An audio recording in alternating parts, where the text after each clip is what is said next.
Bismillahirrahmanirrahim. Assalamualaikum warahmatullahi wabarakatuh. Alhamdulillahirrahmanirrahim. Allahumma sholli ala Sayyidina Muhammad wa ala ali Sayyidina Muhammad. Perkenalkan, nama saya Jumiati dari kelas Hukum Keluarga C. Pada hari ini Kamis 23 Juni 2022, yang mana saya akan memenuhi tugas UAS saya sistem kekerabatan Minangkabau.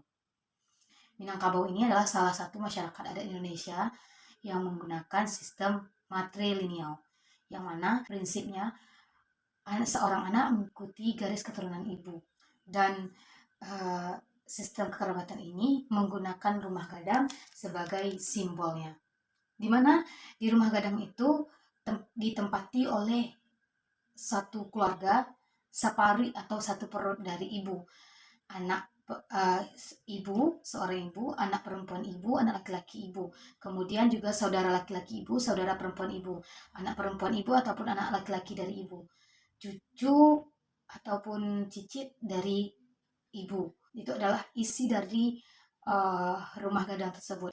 Masyarakat Minang ini menggunakan sistem eksogami. Eksogami ini maksudnya itu masyarakat adat Minang ini ketika menikah, dia tidak boleh menikah dengan satu suku. Adapun sistem kewarisan adat Minang ini adalah dia mempunyai nama warisan pusaka tinggi dan pusaka rendah. Nah, pusaka tinggi ini adalah pembagian warisan itu secara kolektif, sedangkan pusaka rendah itu pembagian itu perempuan lebih banyak mendapatkan bagiannya. Baik, kita lanjut kepada sistem kekerabatan Melayu. Masyarakat Melayu menganut sistem parental. Sistem parental berarti kedudukan dari pihak ibu maupun pihak ayah sama saja. Itulah sebabnya tidak ada marga, tidak ada garis keturunan, baik dari pihak ayah maupun pihak ibu. Adapun sistem perkawinan masyarakat Melayu ini menggunakan sistem heterogami.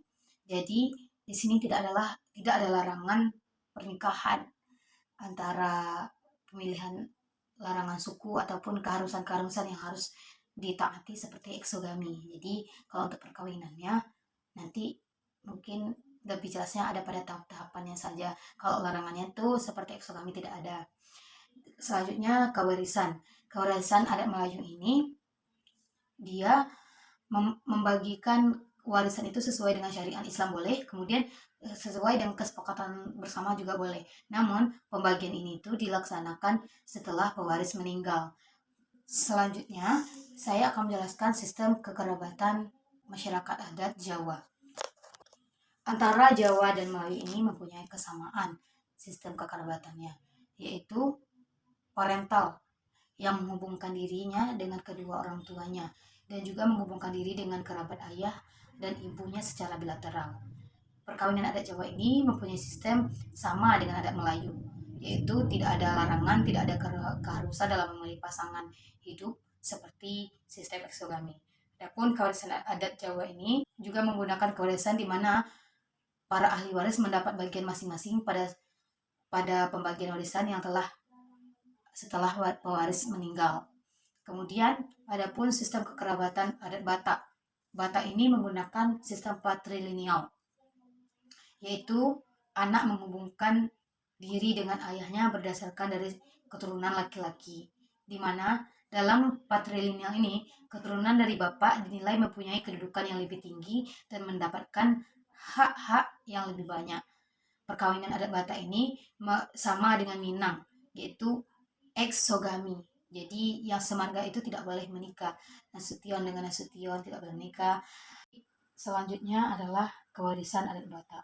Sesuai dengan sistem kekerabatannya yang menggunakan patrilineal, maka kewarisan adat Batak ini khususnya pada Batak Toba, yakni sistem keturunan berdasarkan garis keturunan laki-laki. Konsekuensinya, sistem ini itu pembagian warisan itu lebih besar bagian laki-laki daripada perempuan. Seperti itu. Baik, selanjutnya saya di sini akan menyampaikan penyelesaian masalah masyarakat adat Minangkabau, Melayu, Jawa, dan Batak. Adapun penyelesaian permasalahan masyarakat adat Minangkabau ini diselesaikan dengan cara musyawarah adat bersama dengan kerapatan adat dengan nini mama.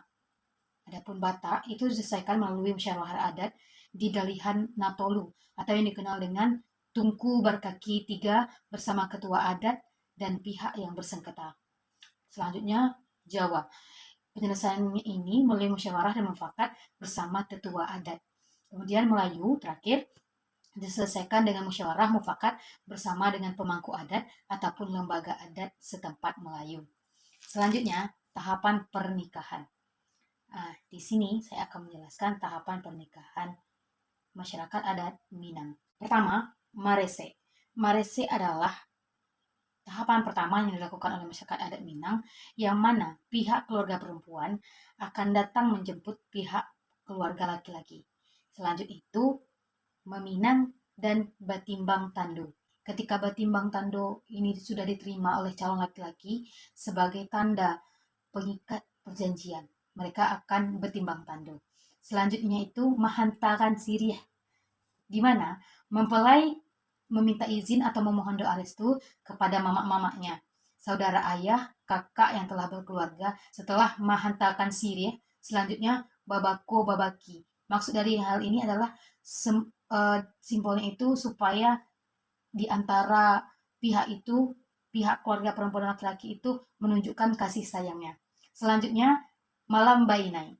Malam bainai ini dilakukan pada malam sebelum akad nikah. Jadi pemasangan inai itu pada kuku calon pengantin. Tradisi ini bermakna sebagai ungkapan kasih sayang dan doa restu para sesepuh keluarga mempelai perempuan. Selanjutnya, menjapui marapulai.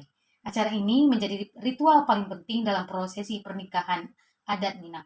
Prosesinya mulai dari calon pengantin laki-laki dijemput dan dibawa ke rumah calon pengantin perempuan untuk melangsungkan akad nikah.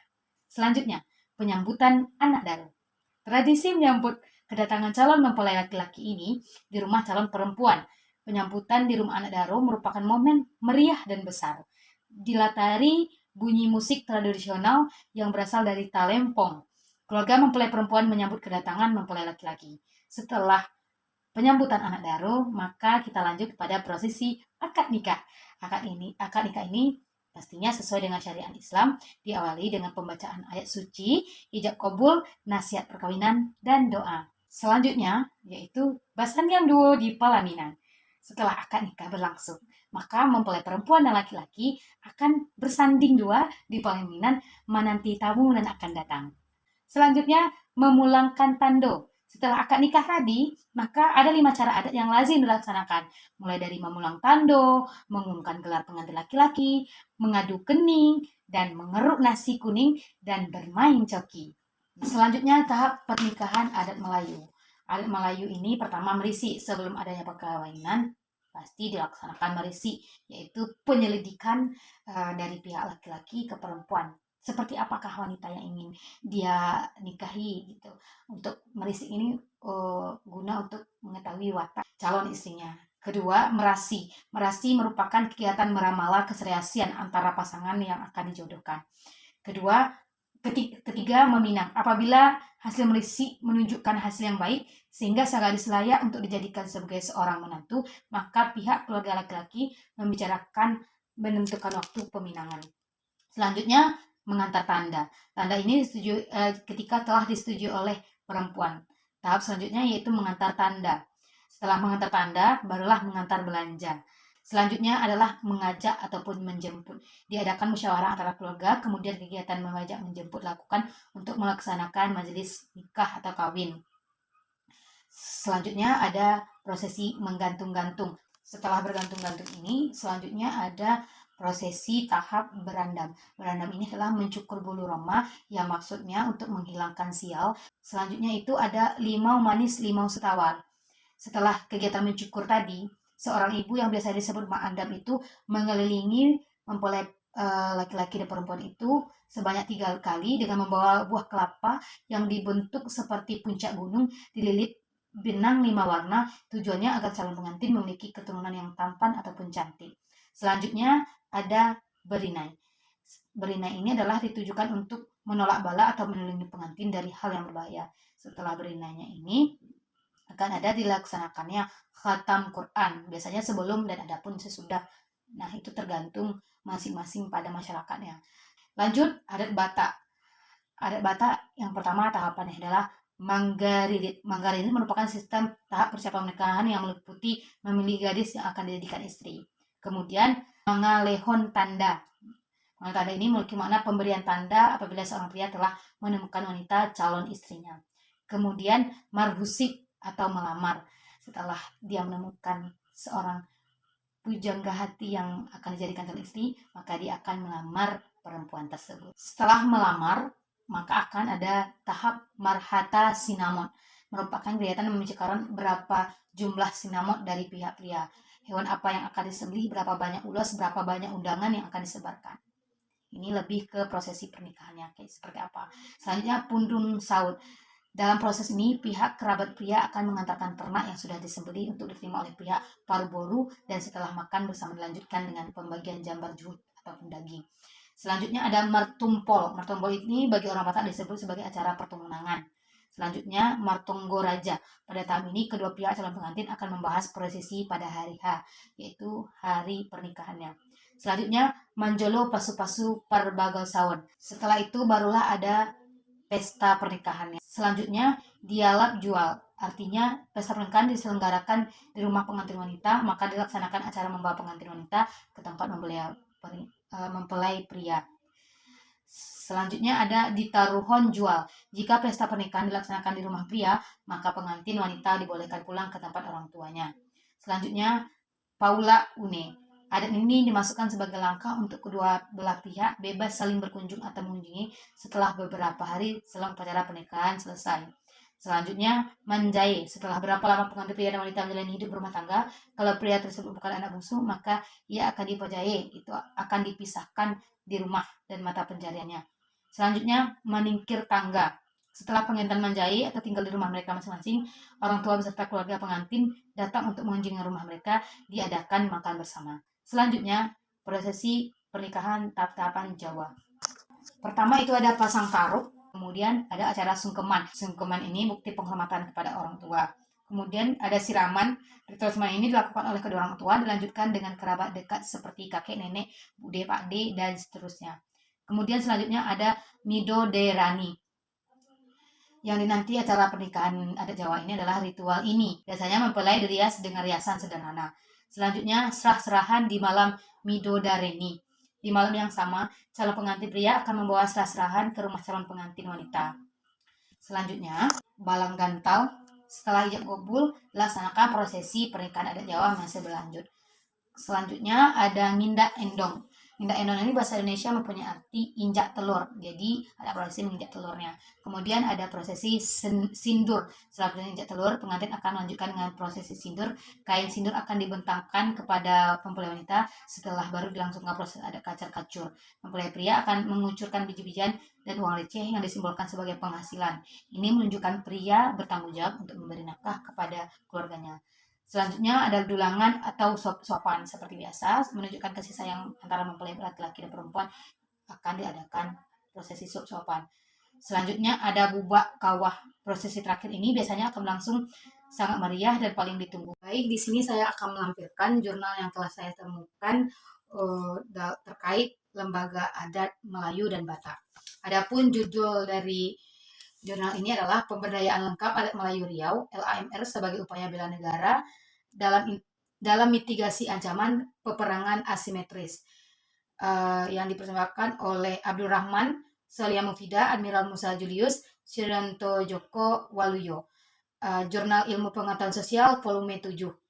Nah, adapun lembaga adat Melayu Riau ini dia membantu mempertahankan dan melestarikan adat Melayu, juga membantu mewujudkan cita-cita Provinsi Riau.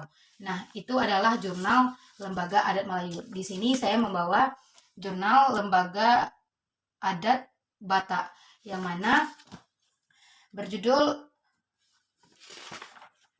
Peran Dalihan Natolu dalam menyelesaikan permasalahan kekerasan dalam rumah tangga atau KDRT di Kabupaten Humbang Hasundutan oleh Harlina Lumbabatu. Nah, jurusan Sosiologi Fakultas Ilmu Sosial dan Ilmu Politik Universitas Riau volume 6. Di sini Dalihan Atolu ini khusus mengenangani hal-hal kekerasan, termasuk kekerasan dalam rumah tangga. Mungkin itu saja yang dapat saya sampaikan. Lebih dan kurang saya mohon maaf. Saya Jumiati pamit undur diri. Mohon maaf banyak silap. Saya tutup. Wassalamualaikum warahmatullahi wabarakatuh.